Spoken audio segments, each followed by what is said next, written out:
let's first get into this AEW review. What I think about the show.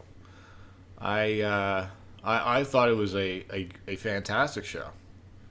Now the main event kind of was a weird way of a main event setting up a pay per view, but I guess it made sense at the end what they did with Cody and Darby Allin, where Cody took the mic and did a little promo on Darby Allin.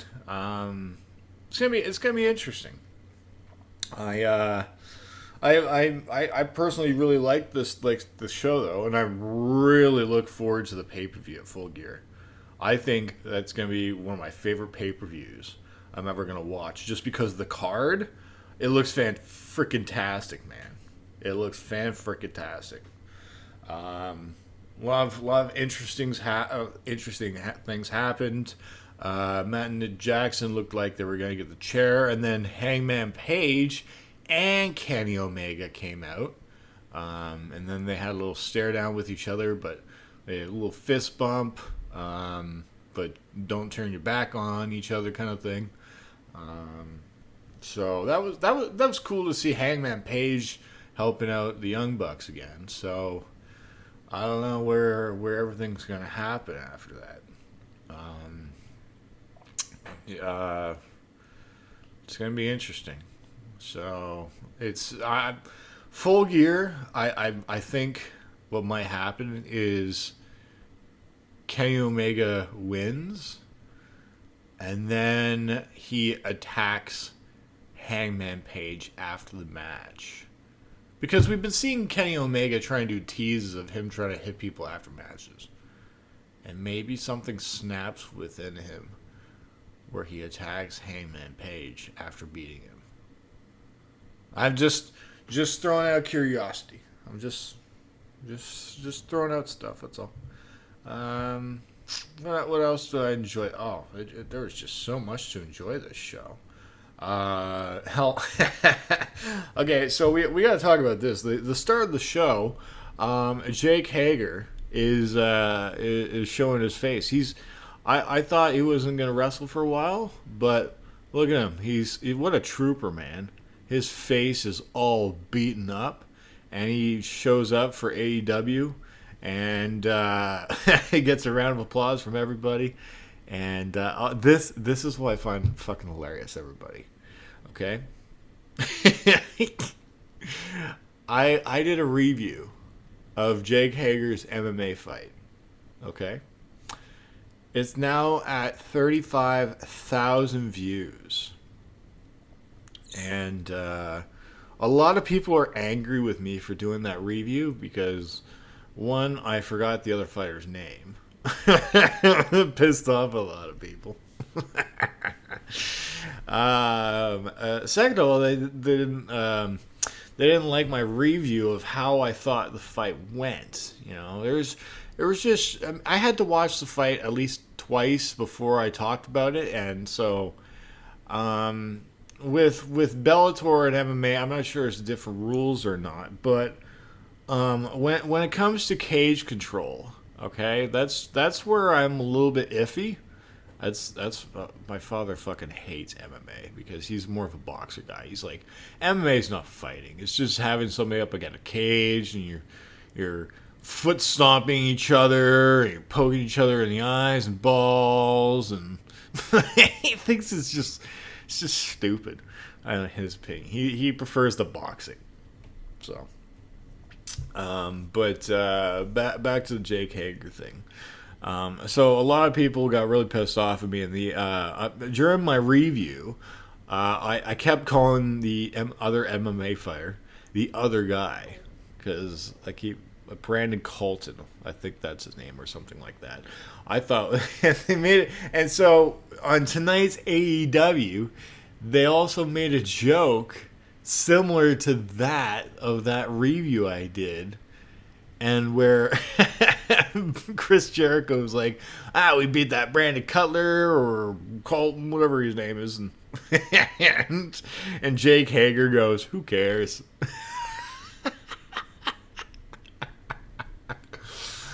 Oh man, that just made me laugh so hard at the beginning of the show because even in my review, I couldn't even remember the guy's name.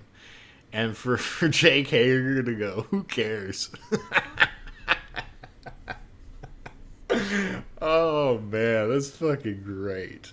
So, for all the people that are shitting on me for not knowing the other guy's name, Brandon Carlson, whatever her name is, like Jake Hager said, who cares?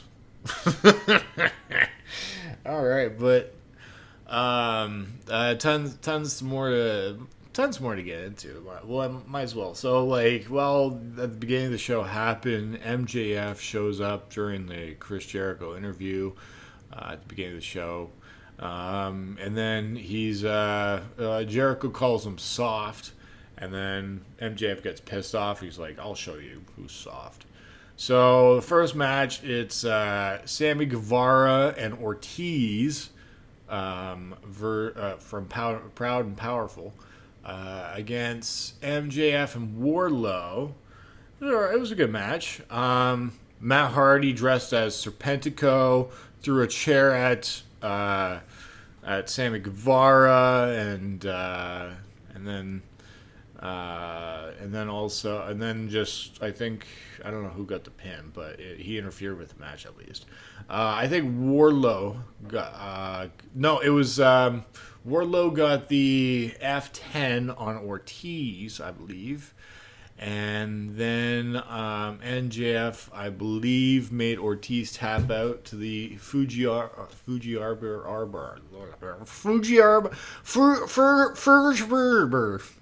The Furgeber Arbor. I just went Chef Swede would do. Sure, Furgeber.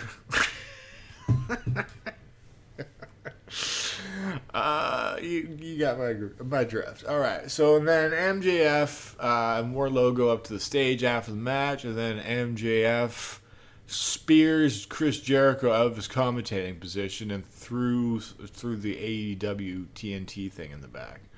And then Chris Jericho, they break him apart. He's smiling at MJF because that's what he wants to try and bring the fight out of him. He wants Chris Jericho for MJF to do anything to beat him, to join the Inner Circle. So I'm wondering, does this mean that MJF also brings in somebody new to the Inner Circle as well? Just as a nice swerve or something like that, if they want to grow the Inner Circle even more, maybe there could be a friction between MJF's guys and Chris Jericho's guys, if they want to try and build two bigger parts of the Inner Circle that collide, for like an Inner Circle war, an inner war.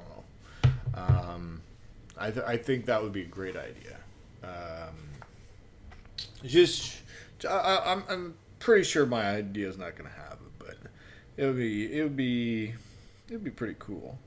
Okay, and then we see an Kenny Omega interview, and he's basically saying that just you guys get you.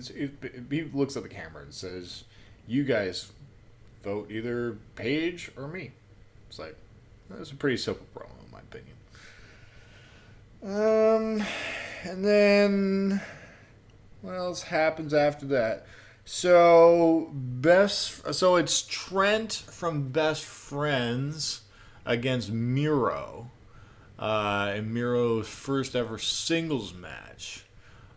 Interesting note, I did not know about this. Apparently Miro used to be the young boy to Beretta, apparently in Japan or something like that. I did not know that. Oh man, did my power just go out again? Jesus Christ, I would be so pissed off if my power just went out again. But I'm luckily enough I have laptop power, so I can record this when the power goes out. But yeah, we're having so many power issues here tonight. Just the storm is crazy. Okay, so then Then during the match, Sammy Guevara. No, it was John Silver attacks Orange Cassidy. When during it was during the match in a commercial break where Orange Cassidy. No, it was first of all Chuck Taylor attacks Kip Sabian, so they go fighting backstage somewhere. So that takes care of them for a bit. Orange Cassidy goes face to face with Penelope Ford, sorry. Then Penelope Ford. I say it again. Oh my god. Penelope Ford slaps him in his face, and then Orange Cassidy takes her sunglasses, and then John Silver from the Dark Order comes out and kicks his face off. And then he goes boom, and the ref ejects all the Dark Order out of the match, and they come back from commercial break. I think most of it was just back and forth. It was an alright match. Here's the thing. In my opinion, Miro's gimmick, I'm not liking the video game gimmick. He should be too much of a monster, in my opinion. He just kind of looks soft, in my opinion, with this gaming personality that he's got. So, that's just in my opinion. Don't get mad at me, everybody. And I'm just saying that he just looks soft for kind of a character that he could play. So. So Miro makes Trent tap out. Then after the match, he puts it on again. His partner's there. For some reason, I think Chuck Taylor's Tyler Breeze. I don't know how I'm getting that fucking mixed up in my head. I keep there it is again. It's fucking Chuck Taylor. Oh my god. I don't know why I keep thinking Tyler Breeze. Oh my god. It's so fucked. Alright. So, then all that stuff happens. They get into a fight. So they're probably gonna continue on their thing. I'm not sure if it's happening at Full Gear, but holy shit, this card is gonna be crazy. Okay, so and then Miro tried using the mic after the match, and then Orange Cassidy just splashes on him or something like that. So. That was cool. And then what else happened that I remember? Okay, JR did an interview with Paige. Paige said he's going to kick Kenny Omega's block off. It'd be cool if Kenny Omega... I think Kenny Omega wins this one. And then he turns on Adam Page. I really think that's how I think this is going to go. That can bring out the full, cleaner character kind of thing. All right, so, and then after the interview, I believe it's Taz that goes on the mic, and he goes out to the ring with Cage and Ricky Starks. Complains that it's Full Gear. They don't have matches at Full Gear. And so they're saying there's going to be an FTW presence at Saturday. So we'll see what happens. Maybe they're going to interfere in a match or something like that. Possibly after that TNT match, there could be a run-in by both Brian Cage and Ricky Starks on both Cody and Darby after Darby wins it. So he doesn't get a celebration. So that could be a possibility. What else happens? Private Party match. It's Young Bucks and Private Party. I've seen this match like three times now.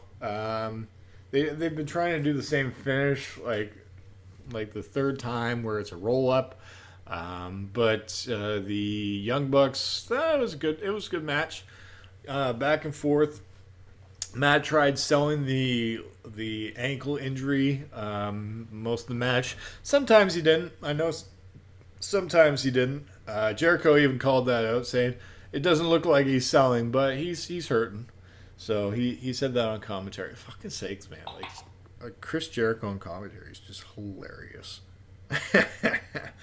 By the way, I've got a trade pending in New Japan. You guys should go check out my New Japan video or New Japan Pro Wrestling Collection video. You guys are New Japan fans. You guys gotta go to the app New Japan Pro Wrestling Collection. Get yourself these trading cards and add me as a friend. Coop the Comedian. Try and find me on there. Back to the Private Party thing. At the beginning of the match, Private Party came out with Matt Hardy, and then Sammy Guevara, even before they got in the ring, came out and did Twist of Fate on Matt Hardy, knocked him out cold on the stage. So Matt Hardy was out for the rest of the match. Took him backstage. So yeah, it was a good back and forth match. After Private Party got the he got BT trigger in the face. Mark Quinn did by the Young Bucks. After the match, FTR comes out trying to do the same thing with the chair on Matt's. Out comes Paige and Omega to make the save. Paige came out first, so he was trying to be there for the Young Bucks, and then they had their little stare down the ring. Nothing happened, but they look forward to their match. Yeah, that was really cool. That was a nice little segment. So that was cool to see, because maybe they're gonna be in their corner. I don't know, but yeah, that was cool little ending to that.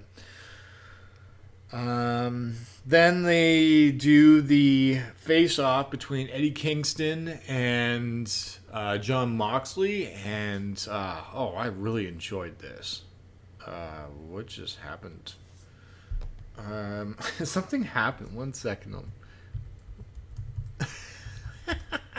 I'm on the air right now, and my computer screen just went completely blank on me.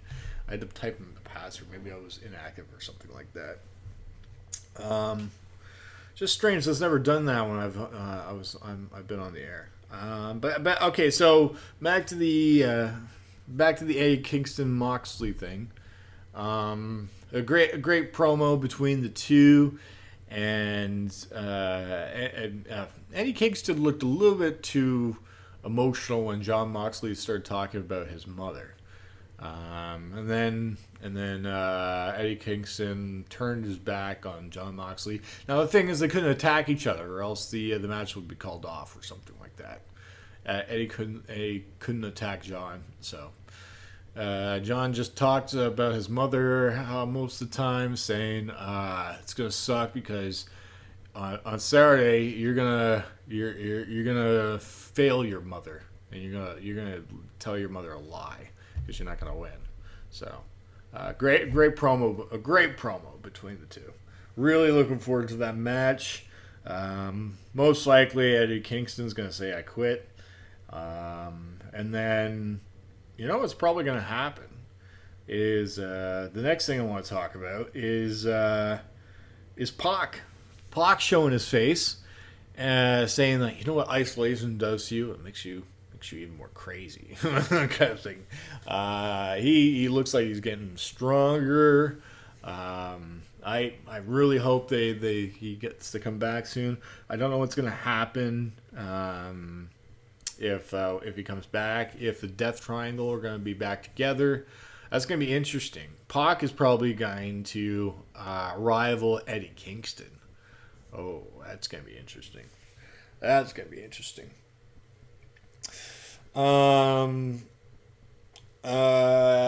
QT and Dustin Marshall have made promo, and then the Bunny cuts them off. throws QT's credit cards in his face, and then the Butcher and the Blade attack them. They have the match coming up next week, so that's what that's leading up to. That should be a good match. Then it's Nyla Rose basically just destroying Red Velvet for most of the match. Beast Bomb on Red Velvet. After the match, Vicky Guerrero cuts a promo on Brandy and Velvet quickly, and then they push them off to the side and then move over to Shida, the champion. And then Vicky Guerrero gets in Shida's face, says something, and Shida attacks Vicky Guerrero. Rose, they battle like four fists back and forth. And then, so that ends that little segment there. It's going to be, probably Nyla's going to win this one. And then she's going to carry the title for a while again. So, as long as she has Vicky Guerrero, it's going to be an interesting second run for her.